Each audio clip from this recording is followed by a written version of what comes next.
오늘 하나님의 말씀은 호세아 2장 6절 7절 2절 말씀입니다. 그러므로 내가 가시로 그 길을 막으며 담을 쌓아 그로 그 길을 찾지 못하게 하리니 그가 그 사랑하는 자를 따라갈지라도 미치지 못하며 그들을 찾을지라도 만나지 못할 것이라. 그제야 그가 이르기를 내가 본 남편에게로 돌아가리니 그때에 내 형편이 지금보다 나았음이라 하리라. 우리가 목표한 것을 이루기 위해서 한 걸음씩 내딛는 과정에서 우리는 장애물을 만날 때가 있습니다. 높은 산이 우리를 가로막을 때가 있고 건널 수 없는 바다가 우리 앞에 놓일 때가 있습니다. 이때에 우리의 기도는 분명합니다. 하나님, 높은 산을 평지로 만들어 주십시오. 내 앞에 있는 바다를 갈라 주십시오. 예를 들어서 스룹바벨을 향한 하나님의 마음 또는 하나님의 기도가 생각이 그렇습니다. 스룹바벨이 예루살렘 성전을 건축할 때에 성전 건축을 방해했던 사마리아 사람들로 인해서 참 많은 어려움들, 많은 고난들을 겪었습니다. 이로 인해서 스룹바벨의 마음은 무너졌고 예루살렘 성전을 건축하는 일은 점점점 멀어져가는 그러한 상황이었습니다. 이때에 큰 어려움에 직면해 있던 스룹바벨을 향한 하나님의 마음 또는 하나님의 계획은 그에게 큰 위로가 되었습니다. 스가랴 4장 6절 7절에 보시면 그가 내게 대답하여 이르되 여호와께서 스룹바벨에게 하신 말씀이 이러하니라. 만군의 여호와께서 말씀하시되 이는 힘으로 되지 아니하며 능력으로 되지 아니하고 오직 나의 영으로 되느니라. 큰 산아 내가 무엇이냐. 내가 스룹바벨 앞에서 평지가 되리라. 그가 머릿돌을 내놓을 때에 무리가 외치기를 은총이 그에게 있을지어다 하리라.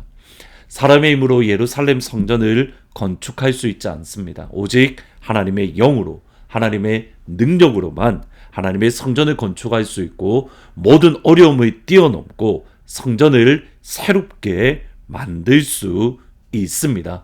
이 일을 누가 하는가? 하나님의 영, 하나님의 능력으로 스룹바벨 앞에 있는 큰 산이 평지가 될 것이고 스룹바벨 앞에 있는 장애물들이 사라지는 역사가 일어날 것입니다. 하나님의 능력이, 하나님의 영이 스룹바벨과 함께하며 이 일이 하나님으로부터 된 것이다, 하나님께서 행한 것이다 라고 은총, 하나님의 은혜임을 알게 될 것입니다. 이 은혜가 하나님은 모든 가족들에게 임하기를 주의 이름으로 축원합니다. 하나님께서 우리 앞에 놓여져 있는 큰 산을 사람의 힘이 아닌, 사람의 능력이 아닌 오직 하나님의 능력으로, 하나님의 힘으로 평지로 만드는 역사가 우리 가운데 있기를 하나님은 모든 가족에게 임하기를 주의 이름으로 축복합니다. 예수 이름에 능력이 있습니다. 예수 이름이 우리를 새롭게 하고 예수 이름이 우리를 치료해 주십니다. 그러기에 우리가 끊임없이 선포합니다. 우리의 그 주위에 있는 연약한 이들을 향해서, 우리 주위에 예수님의 이름의 능력이 필요한 이들을 향해서 우리 예수님이 은혜를 치유하십니다. 예수님이 엔젤을 치유하십니다. 예수님이 지영자매를 치유하십니다. 예수님이 백운지 집사님을 치유하십니다. 예수님이 이금대 권사님을 치료하십니다. 예수 이름의 능력이 있기에 그 이름의 능력이 우리 앞에 있는 큰 산을 평지로 만들어 주실 줄 믿습니다. 여기에 또 다른 믿음의 측면이 있습니다. 그것이 오늘 읽으셨던 호세아의 말씀입니다. 6절 7절을 보시면 그러므로 내가 가시로 그 길을 막으며 담을 쌓아 그가 그로 그 길을 찾지 못하게 하리니 그가 그 사랑하는 자를 따라갈지라도 미치지 못하며 그들을 찾을지라도 만나지 못할 것이라. 그제야 그가 이르기를 내가 본 남편에게로 돌아가리니 그때의 내 형편이 지금보다 나았습니다. 하나님은 길을 여시기도 하지만 길을 막으십니다. 하나님은 길을 여시기도 하지만 담을 쌓아서 길을 잃어버리게 만드십니다. 이것이 하나님의 은혜입니다. 길이 막히는 게 아버지의 은혜이고 길을 잃어버리는 것이 하나님의 사랑의 표현입니다. 왜냐하면 길이 막혔기 때문에 우상에게 나아가지 않습니다. 담이 있어서 나의 삶에 담이 있어서 길을 잃어버렸기 때문에 우상에게 나아갈 길을 잃어버리는 겁니다. 로마서에서 바울은 나는 끊임없이 로마로 가서 너희들에게 복음을 증거하고 너희와 만나고 싶다, 그렇게 고백을 합니다. 로마서 15장 22절에 보시면 그러므로 또한 내가 너에게 가려던 것이 여러 번 막혔다.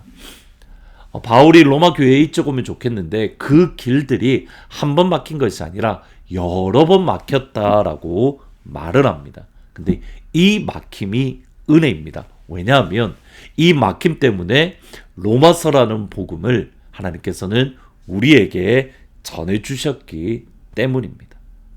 로마서라는 선물이, 하나님의 은혜의 선물이 길이 막힘으로 인해서 우리에게 주어진 겁니다. 바울은 선교를 위해서 부름을 받았습니다. 바나바와 헤어진 이후에 바울의 고향 근처인 길리기아 다소를 중심으로 갈라디아 지역에서 복음을 증거했습니다. 여기에 흔치 않는 표현이 나옵니다. 사도행전 16장 6절 7절에 보시면 성령이 아시아에서 말씀을 전하지 못하게 하시거늘 그들이 부르기아와 갈라디아 땅으로 다녀가 무시아 앞에 이르러 비두니아로 가고자 했으되 예수의 영이 허락하지 아니하시는지라. 성령이 허락하지 않았습니다. 근데 두 번째로는 성령이 금지하셨습니다. 바울이 다른 일을 하는 것이 아니라 복음을 전하려고 합니다. 하나님께서 나를 부르신 선교의 사명, 이방인의 빛, 복음의 빚진 자로서 갈라디아 지역의 무시디아에 그리고 비두니아에 복음을 전하려고 합니다. 나쁜 것이 아닙니다. 그런데 하나님의 영이 막으시고 금지하십니다. 이것이 중요한 하나님의 마음이고 우리가 놓치기 쉬운 하나님의 계획입니다. 하나님은 우리의 삶을 길을 활짝 열어주심으로 인도하십니다. 홍해를 갈라주시고 우리 앞에 있는 큰 산을 평지로 만들어 버리시고, 그런데 동시에 하나님은 우리 앞에 큰 산을 만드심으로, 또는 하나님께서는 우리 앞에 홍해 바다를 만드심으로 우리의 삶을 인도하십니다. 여기에 하나님이 향한 중요한 믿음의 고백이 있습니다. 우리 하나님은 다윗의 열쇠를 가지신 분으로 열면 닫을 자가 없고 닫으면 열 자가 없습니다. 다시 말하면 열쇠로 열어주심으로 인도하시고 열쇠로 닫으심으로 인도해 주십니다. 삶이 열리든 막히든 한 가지 확실한 것, 하나님은 하나님의 자녀를 인도하신다라는 사실. 이제 2024년 한 해 추수감사절이 다가옵니다. 하늘을 되돌아보면서 우리가 열려서 인도함을 받는 것이 아니라 오늘은 우리의 삶을 하나님께서 막으셨기에 우리를 인도하신 것, 우리의 삶 가운데에 큰 산이 있었기에 우리를 인도하신 것, 우리의 삶 앞에 홍해가 있었기에 우리를 인도하신 것, 그것이 무엇이 있는가 생각해보고 그것으로 하나님께 감사하는 귀한 하루가 되기를 주님의 이름으로 축복합니다. 기억하십시오. 열쇠를 가지신 분이 우리의 문을 열어주심으로 인도하시고 우리의 문을 닫으심으로 하나님은 인도해 주십니다. 기도하십니다. 하나님은 우리의 삶을 열어주심으로 인도하시고 닫으심으로 인도하시는 것을 기억하게 하시고, 열려 있으나 닫혀 있으나 하나님 때문에 감사하고 예수님 때문에 감사하고 성령님 때문에 감사하는 귀한 하루가 될 수 있도록 주님 인도하여 주옵소서. 예수님의 이름으로 기도합니다. 아멘. 내가 매일 기쁘게 순례의 길에 남은 주의 팔이 나를 안보함이요, 내가 주의 큰 복을 받는 참된 비결은 주의 영이 함께함이라. 전에 죄에 빠져서 평안함이 없을 때 예수 십자가의 공로 힘입어 그 그 발 아래 엎드려 참된 평화 얻으는 주의 영이 함께함이라. 성령이 계시네 할렐루야 함께 하시네. 좁은 길을 걸으며 밤낮 기뻐